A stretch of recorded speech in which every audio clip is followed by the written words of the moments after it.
বন্ধুরা দেখতে পাচ্ছেন আমাদের ত্রিপুরাতে ভারী বৃষ্টিপাতের কারণে এখানে নদী থেকে জল এসে সোনামুড়া সাব ডিভিশনের একটি গ্রাম বেজিমারা নামের এই গ্রামের মধ্যে প্রায় সমস্ত বাড়িঘর জলের তলায় চলে গেছে। আমরা এখন এই গ্রামটির দিকে এগোচ্ছি আর কি ক্ষয়ক্ষতি হয়েছে দেখার জন্য। আমাদের পাশের দেশ বাংলাদেশের কিছু ভাইরা ভিডিওতে বলছে যে আমাদের ইন্ডিয়া থেকে জল দিয়ে তাদেরকে ভাসিয়ে দিয়েছে। আসলে বিষয়টা এমন না। এই বন্যায় যতটা ক্ষয়ক্ষতি হয়েছে বাংলাদেশের, ঠিক ততটাই ক্ষয়ক্ষতি হয়েছে আমাদের ত্রিপুরা রাজ্যের এবং আসামের।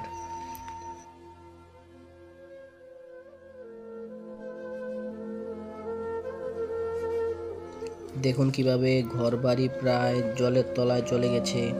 আপনারা সবাই দোয়া করবেন আমাদের ত্রিপুরা, আসাম এবং বাংলাদেশের জন্য।